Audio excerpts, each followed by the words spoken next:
You may be wondering why our next guest is dressed this way. It's because it's Fran Capo, and she always dresses however Fran wants to. I actually have a matching suit, and here's why.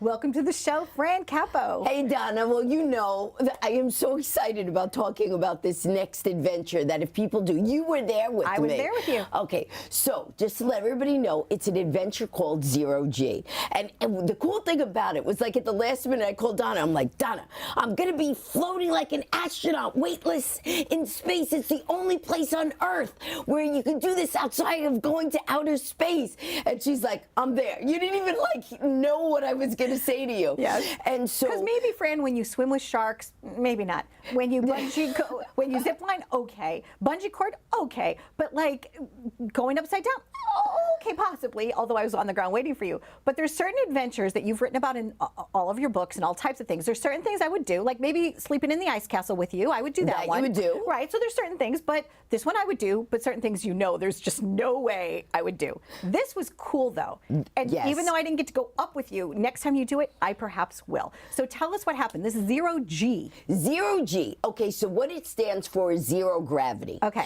Okay, so what they do is they deploy all over the United States. And so they take a gutted cargo plane, as you saw, a 727 cargo plane.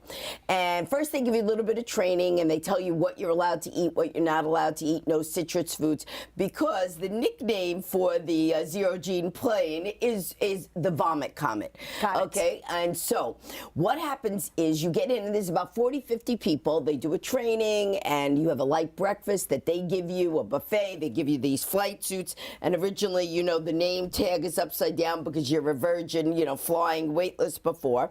And they explain to you that you're going to get in this gutted plane, and there's 3 pilots in the cockpit. And what happens is the seats are all in the back. The whole plane has, as we're going to show pictures, the whole plane has padding all around it. So I did this to explain. Yes, and you Fran's know, drawing. Yeah, okay. Right, that's my drawing yes, here. You know? Okay. Okay, so you go in the plane, and what happens is the plane goes up, and you're strapped in your seat, and of course they have to give you, you know, if there's any exits, where you're going to exit. There's no windows, first of all, you can't even look out. You know, you're not going to be jumping out of this, not parachuting. So the plane takes off, and it goes to 24,000 feet.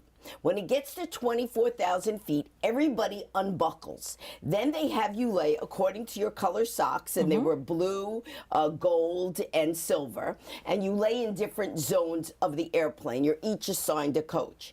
And so what happens when it goes up to 24,000 feet, it creates at 24,000 feet, then they arc over and they create a parabola.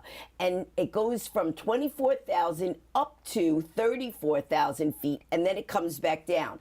But in that arc, there is weightlessness. Is it similar to the feeling like when you're riding a roller coaster, a fast roller coaster, and you go da, da, da, da, da, da, up the hill? The second you start climbing down, the second you get that feeling in your stomach. Is it like that? Yes, okay. It's like that, except while you're going up, you experience what they call 1.8 Gs. Okay. So, like, if you're laying down, I went, but, you know, I brought my cell phone, and I put it on my stomach, and it felt like a brick, like, you know, instead of the weight itself, well, because it's 1.8 times the weight of whatever that thing is, so your own body weight. I felt like it was like a gorilla was laying on top of me. Not that I know personally, but I'm just saying.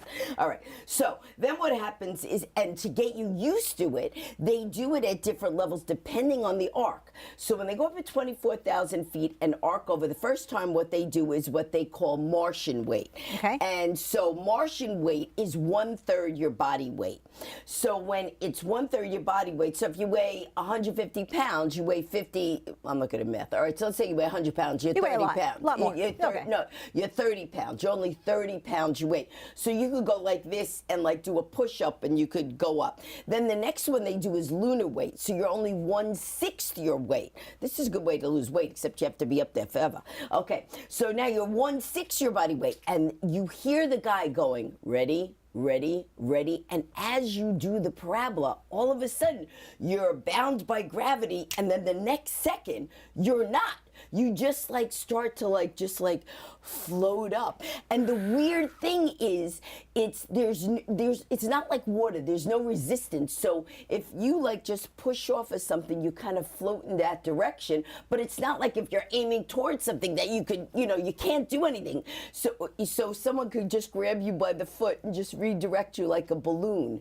Got it. Go the other way. So that's when you're in lunar. So it's Martian. So they do Martian, lunar, and then they do a series of 15 parabolas. Okay. So what they do is they clear an airspace. This time it took place at Newark Airport of 100 miles and a 10-mile corridor, because obviously you don't want another plane coming in and going, what the Well, heck you're is going that up and plane down, doing? right. Up and down. Now a lot of people do get sick because it's the motion of this. So some people take Dramamine or whatever before. I was fine.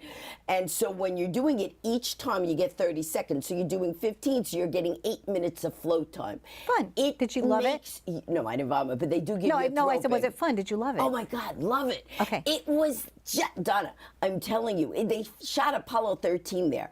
Anybody who wants to try it is the only place on Earth you could experience what an astronaut feels, and this is where the astronauts train. Right. So next time you're doing it with me, I'm going to. I did. I stayed on the ground, but even staying on the ground and learning the training was very, very fun and very enlightening. And I learned things that I didn't even think I would know. So if you're, even if you're going up or if you're staying on the ground, there's still a lot of value in the day. In the way that you do it, and they it's take really cool. pictures of you, and they have GoPros all around, so they take video of you, which will be shown. And interesting things. stories, because everybody's experience is different. What I love about you, Fran, is when you do an adventure, you really research it ahead of time. When you went down to the side of the Titanic, right? That took months of research. You knew exactly what to eat, how much you needed to weigh before you went down. You needed to go to the bathroom. How much you couldn't remember. You become a reverend so that you could do an ordained prayer service. And I was like, the book signing Kilimanjaro. I mean, all of your adventures, but this one, it wasn't the top of the world or the depths of the sea. This one, you were completely weightless. I was completely weightless. Congratulations. And there was no feeling like that. And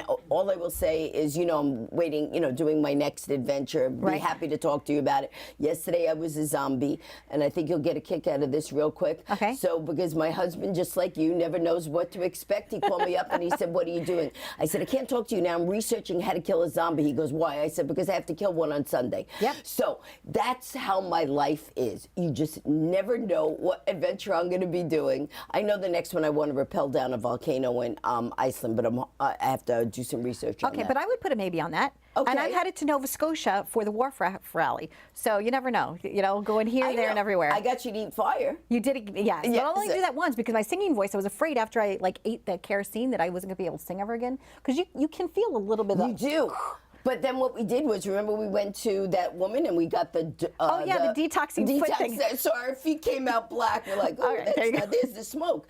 All right, well, but this to we follow didn't have to do it's this. just francapo.com, right? francapo.com. And we welcome anybody to join us on these crazy adventures. Yes, we do. There you go. No fear allowed. No fear. Okay. Fran, as always, thank you so much. Thank you. It was so much fun.